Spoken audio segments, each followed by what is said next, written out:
Greetings everyone, this is Crime Alley Comics. Welcome to episode 55 of the Comic Book Artist Spotlight. This week's spotlight will be on Dick Giordano. I wanted to go back and do some of the older fellas back with, that worked with Neil Adams and Jack Kirby and all those guys, because here lately I've been doing more recent comic book artists from the last couple of decades and so on. So I want to go back and do somebody who started back in the 50s, and so Dick Giordano was a big part of that, and so that's who we want to do the spotlight on tonight. Alright, Richard Joseph Giordano, born July the 20th of 1932. Unfortunately, he passed away March 27th of 2010. He was an American comic book artist and editor whose career included introducing Charlton Comics, Action Heroes, stable of superheroes, and serving as executive editor of DC Comics. Dick Giordano was an only child and was born in New York City on July 20th, 1932, in the borough of Manhattan, to Josephine Labrazzi and Graziano Jack Giordano. He attended the School of Industrial Arts. Let's start out with Charlton Comics. Beginning as a freelance artist at Charlton Comics in 1952, Giordano contributed artwork to dozens of the company's comics, including such Western titles as Annie Oakley, Billy the Kid, and Wyatt Earp, the war comics Fightin' Army, and scores of other covers.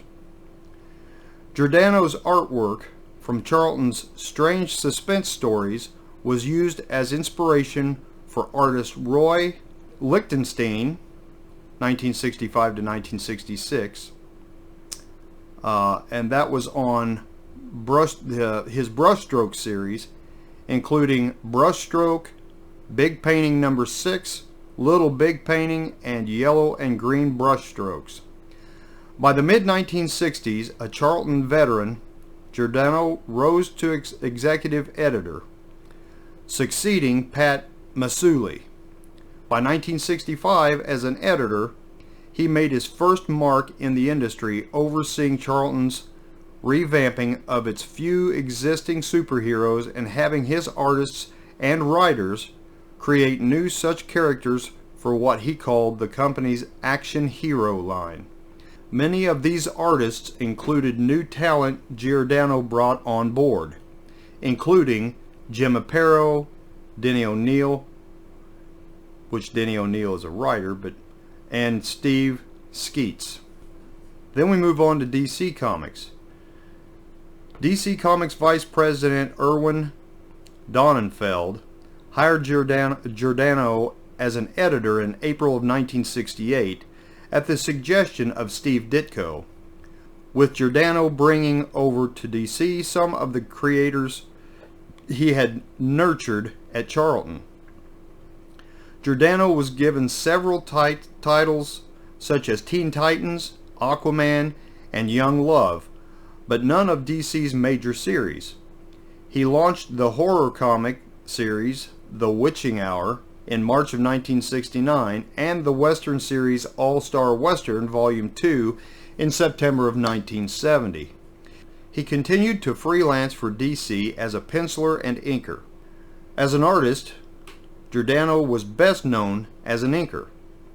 His inking was particularly associated with the pencils of Neil Adams for their run in the early 1970s on the titles Batman and Green Lantern Green Arrow. Comics historian Les Daniels observed that the influential Adams style moved comics closer to illustration than cartooning, and he brought a menacing mood to Batman's adventures that was augmented by Dick Giordano's dark, brooding ink. By 1971, Frustrated by what he felt was a lack of editorial opportunities, Giordano had left DC to partner with fellow artist Neil Adams for their Continuity Associates Studios, which served as an art packager for comic book publishers, including such companies as Giordano's former employer, Charlton Comics, also Marvel Comics, and the one-shot Big Apple Comics. Several comic artists began their careers at Continuity, and many were mentors by Giordano during their time there. He had a brief run as penciler of the Wonder Woman series, which included a 2-issue story in issues 202 and 203, October and December of 1972. Written by science fiction author Samuel R. Delany. Giordano drew several backup stories in Action Comics featuring the Human Target character, as well as the martial arts feature Sons of the Tiger in Marvel's black and white comics magazine, The Deadly Hands of Kung Fu. He was a frequent artist on Batman and Detective Comics, and he and writer Denny O'Neil created the Batman supporting character Leslie Tompkins, in the story There Is No Hope in Crime Alley, in Detective Comics number 457, March of 1976. Giordano inked the large format first DC Marvel intercompany crossover Superman vs. the Amazing Spider-Man in 1976 over the pencils of Ross Andru. And Giordano did a lot of inking for Ross Andru. I have several books in my collection that the two of them collaborated on. Giordano inked Adams on the one-shot Superman vs. Muhammad Ali in 1978, which I do not have and wish I did. Throughout the late 1970s and the early 80s, Ross Andru and Giordano were DC's primary cover artists, providing cover artwork for the Superman title as well as covers for many of the other comics in the DC line at that time. Then he returns to DC in 1980. In 1980, DC publisher Jeanette Kane brought Giordano back to DC. Initially the editor of the Batman titles, Giordano was named the company's new managing editor in 1981 and promoted to vice president executive editor in 1983, a position he held until 1993. DC Comics writer and executive Paul Levitz observed in 2010, Giordano held the respect of talent as one of their own and kept their affection with his reassuring calm and warmth. Giordano provided art for several anniversary issues of key DC titles.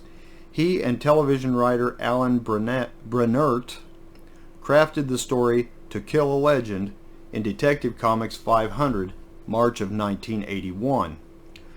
Giordano was one of the artists on the double-sized Justice League of America number 200, March of 1982, as well as Wonder Woman number 300, February of 1983, and he was promoted to Vice President Executive Editor in 1984.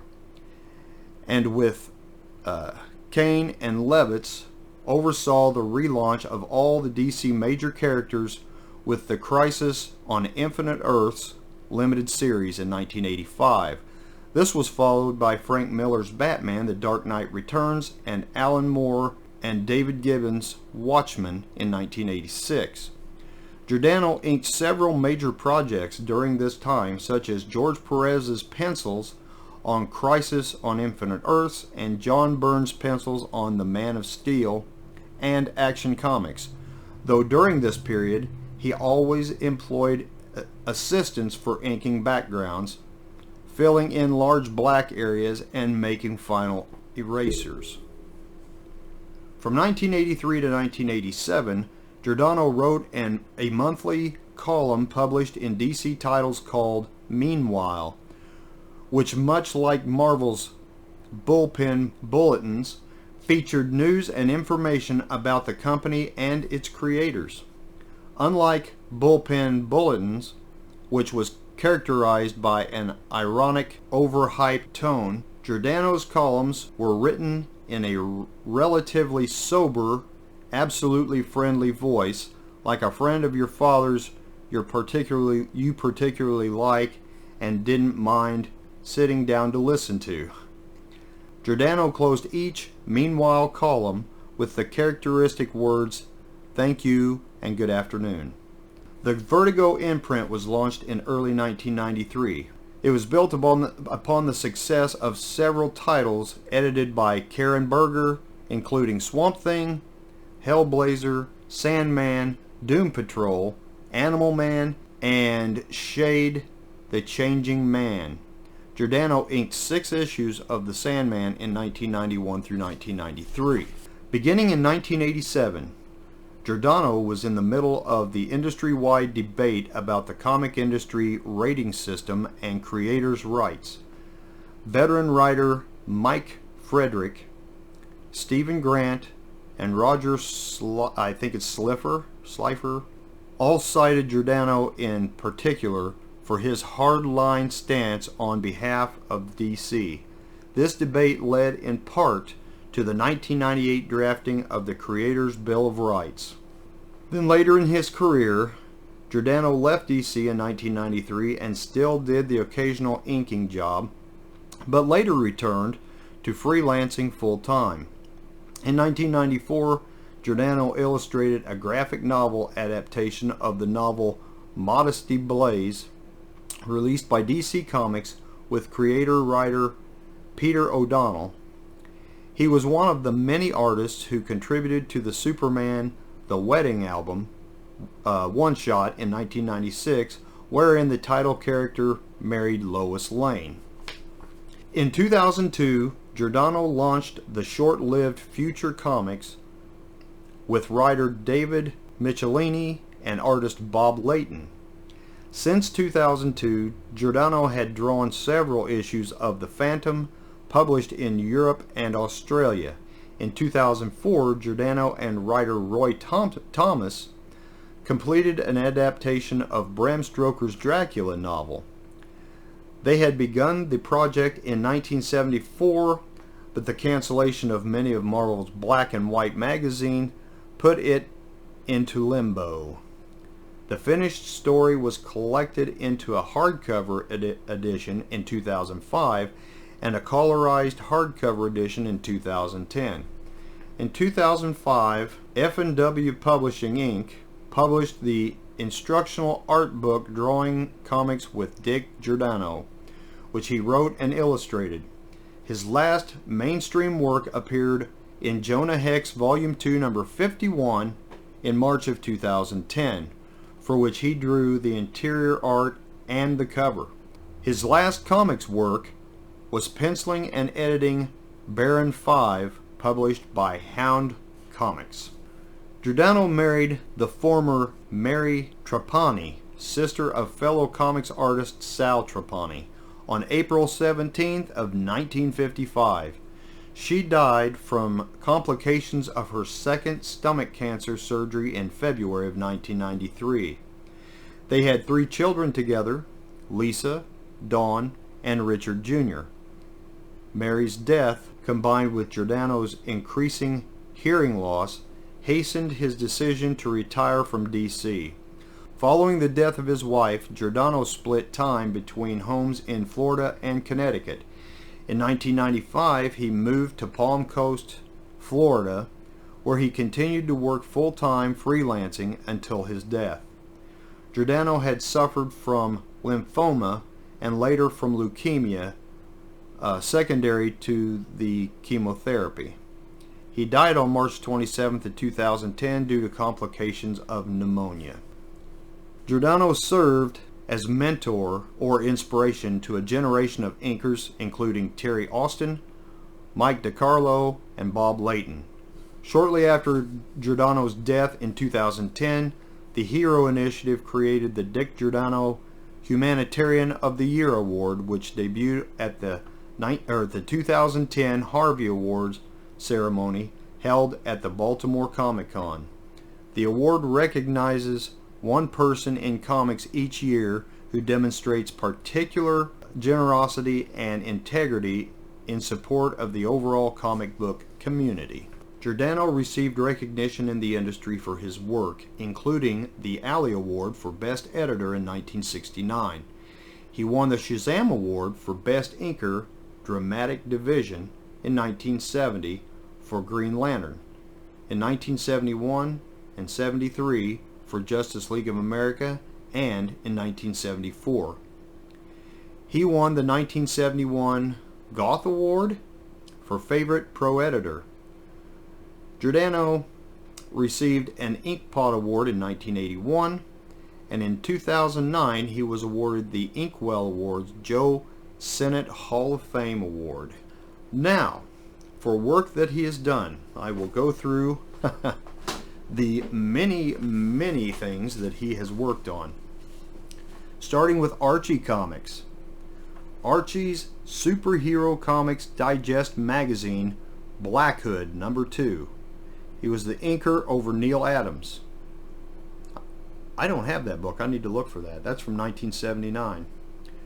Also, Chilling Adventures in Sorcery, #4 in 1973. For Charlton Comics, Brides in Love #1, 1956.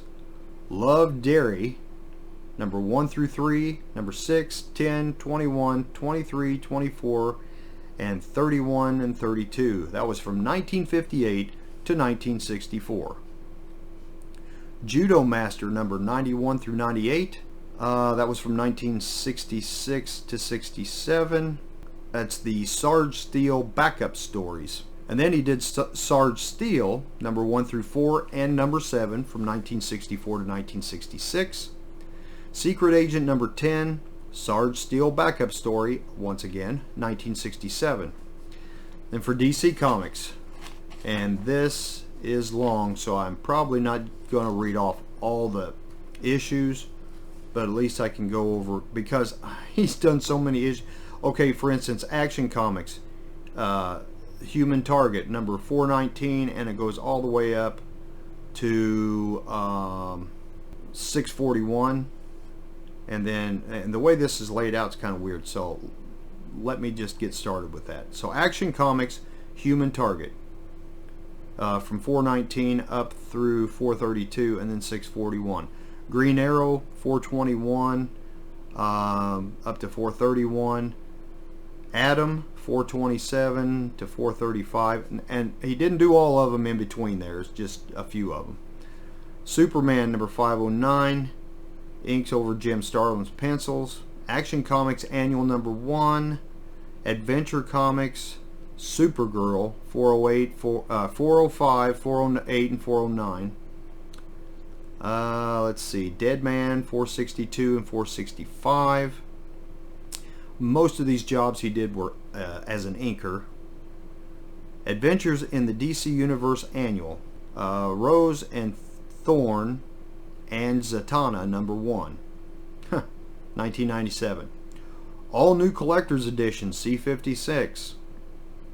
Inks over Neil Adams. That's I believe C56 is the Batman or Superman versus Muhammad Ali.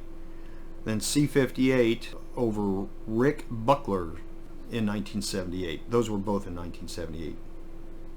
American Century #7, 2001. Armageddon Inferno miniseries, JSA #4. That was from 1992.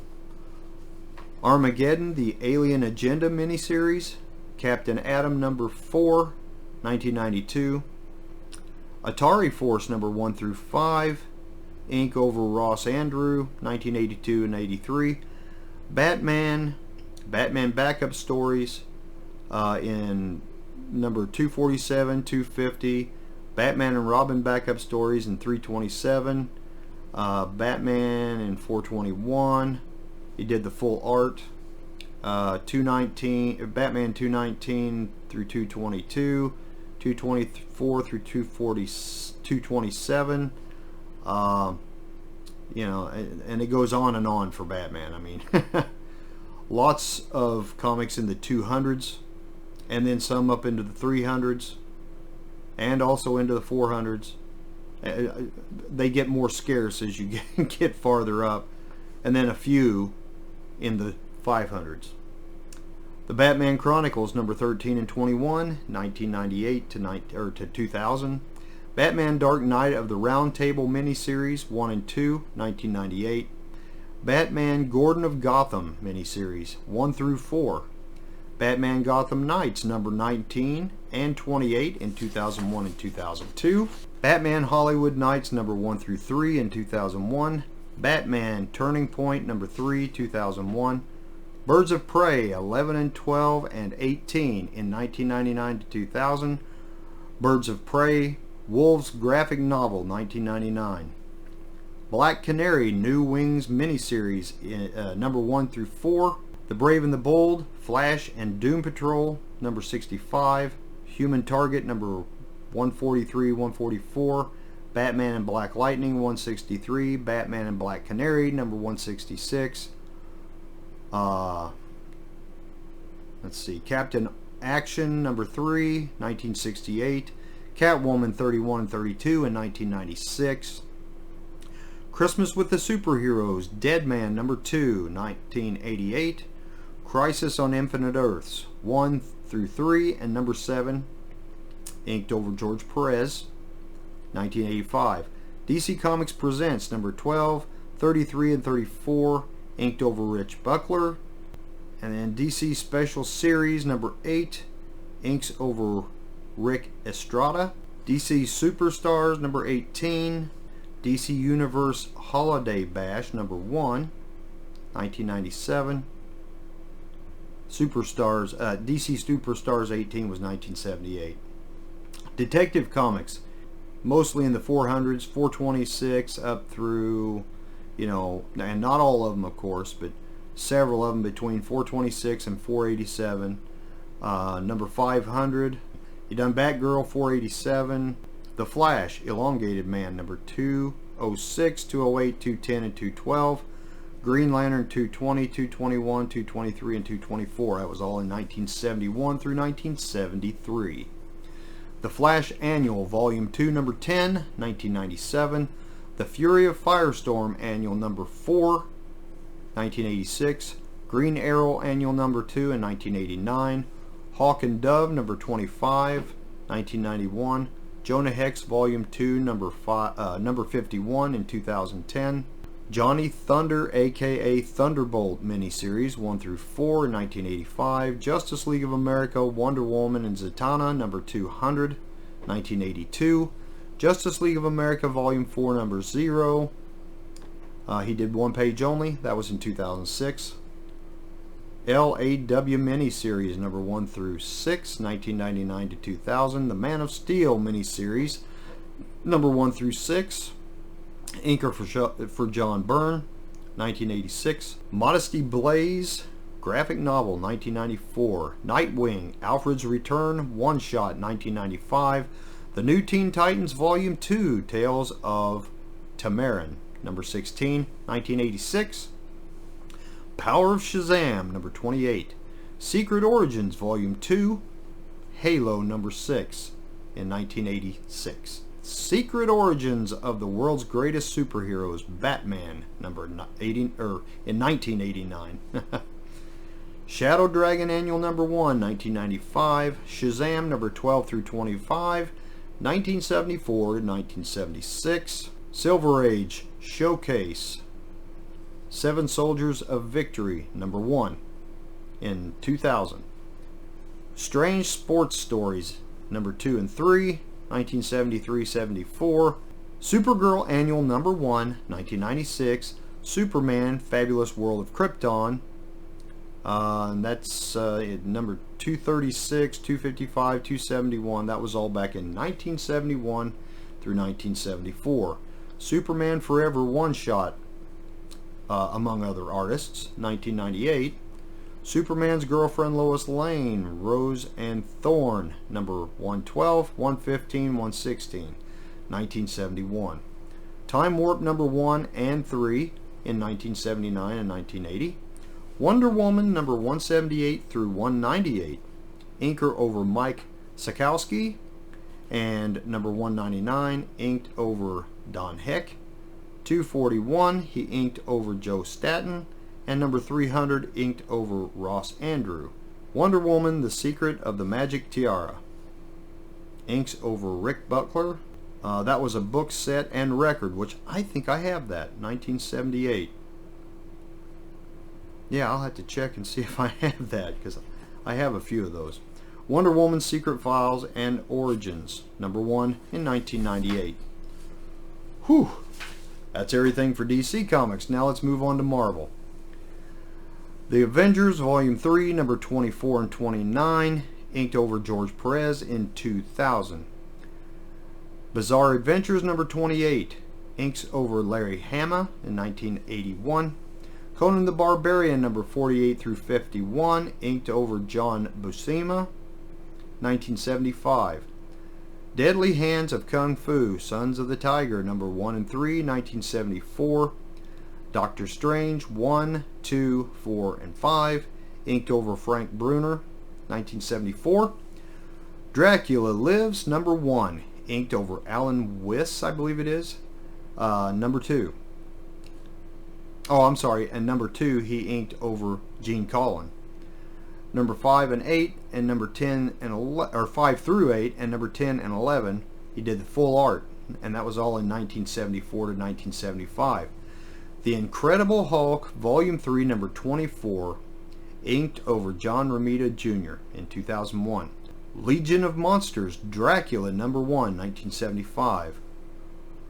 Love Romances, number 53, 54, 61, 64, 75, 76, 86 through 92, 104, and 106. That's 1955 through 1963.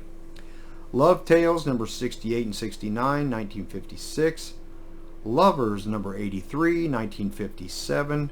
Marvel Feature Volume 2, Red Sonja, number 1, 1975.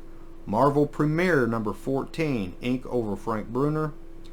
And number 15, inked over Gil Kane. Number 16 through 19, he inked over Larry Hama, 1974. Marvel Team-Ups, Volume 2, number 5, inks over Tom Grindberg, 1998. Marvel 2-in-1, number 15, inked over Arvil Jones, 1976. My Love, number 16, inked over Gene Colan in 1972. Nova, number 14, 1977. Savage Sword of Conan, number 25, 1977. Spider-Man Team-Up number 7, 1997. Spider-Man Punisher, number 1, 1996. Stoker's Dracula, number 1 through 4, 2004 and 2005.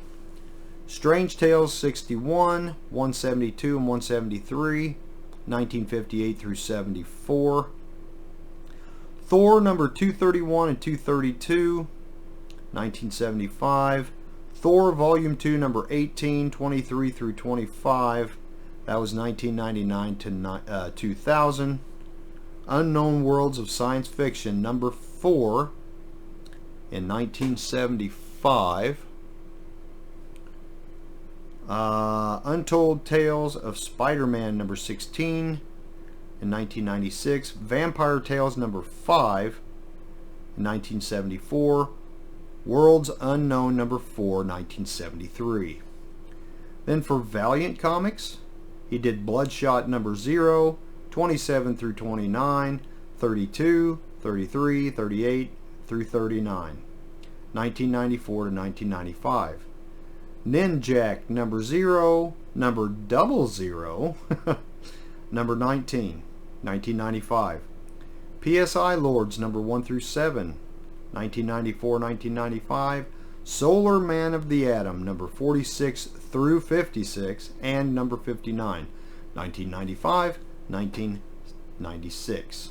Then for Warren Publishing, he done Creepy number 94 in 1978 and he done Erie number 88 in 1977. Other publishers: Star Reach number 2, 1975, and Cadillacs and Dinosaurs number 1 through 3, and that was for Topps in 1994. And that is all I have on Dick Giordano. Now, I will show you a few books that I pulled out. I think I pulled out 5 books. And some of these are pretty cool. I really like this one Charlton comic that I pulled out here. It's Ghost Manor number 77. Very cool artwork there. I love the old space adventure comic books and the artwork that they did on those back then. World's Finest number 268, and I believe that this one, well, I think this right here, if you guys can see that, it's supposed to be like a DG. So that was his signature on this one. Now this one here, Legion of Superheroes number 264, and if you look right over here by the barcode, if I can get that up here for you. Now let's try it this way. Here we go. Now maybe I can get it to focus. Come here. Where am I at? There it is. Okay, there we go. So there's his signature on the edge of that book. Another Legion of Superheroes. This is 265.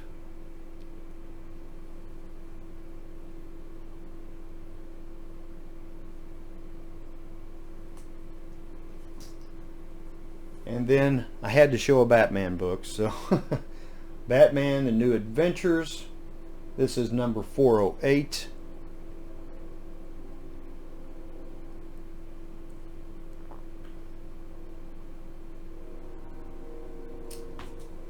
And there you have it. I hope everybody enjoyed this little trip back with Dick Giordano. I really enjoy the artwork that he does. I love his covers. Those Charlton covers and stuff that I have there, I really like that type of cover. I mean, so I really enjoy his penciling as well as his inking, but he's an awesome inker, that's for certain, because a lot of the books that I have of Neil Adams and and several other artists he done the inking on, and they're fabulous. Of course, Neil Adams is my favorite comic book artist of all time, and so the inking that Dick Giordano did just enhanced his art, and as well as so many others, because the way he inks other people's pencils are I consider kind of unique, because he uses, well, with Neil Adams, I know Neil Adams had a certain persona that he wanted to make Batman and other characters appear as, and Giordano done a really good job of enhancing his artwork and bringing out what Neil Adams intended. So I really like his artwork. I like his inking and his artwork.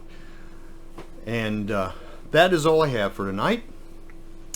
I apologize. I didn't get a chance to even record this till Wednesday because I've just had so many other things going on. So I apologize. This is not going up on my normal Wednesday night because I'm just not going to have time to get the video edited and get everything done to actually upload it tonight. So unless something goes wrong, I hope to have it done and uploaded tomorrow night. Now, last week's video, I uploaded it Wednesday, but my goodness, I don't know what was going on with the internet, but it took forever for it to download.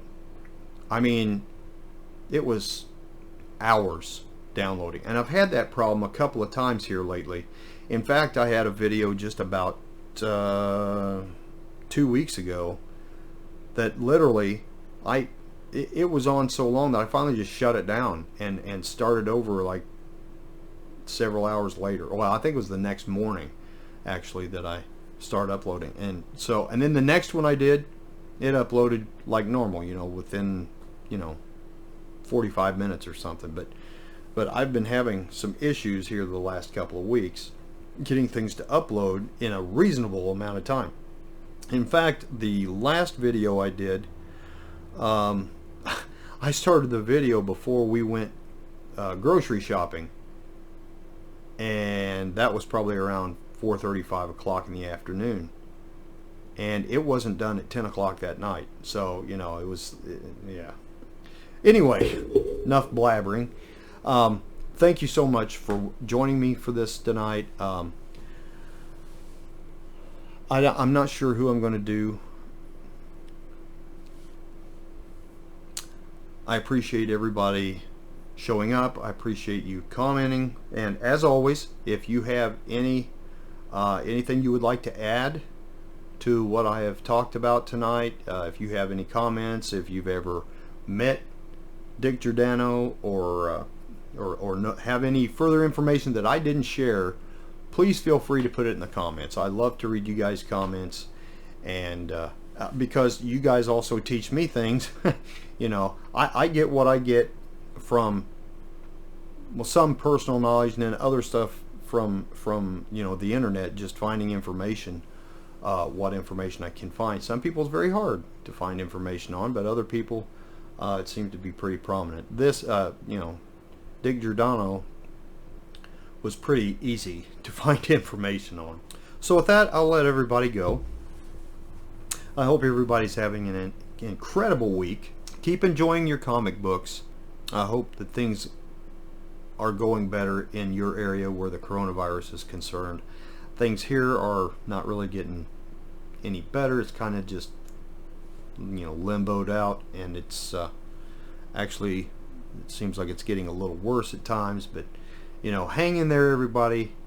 We'll get through this, and it's great being part of this community because we have these things that we can share with each other and keep each other going that way. So I appreciate that. I appreciate all my subscribers. If you're not a subscriber to my channel, I would appreciate it if you would hit that subscribe button, click the bell if you want further notifications, and please hit the like button if you like this video. So with that, I will let you all go. Have a great night, have a great week, God bless, and we'll see you all next video.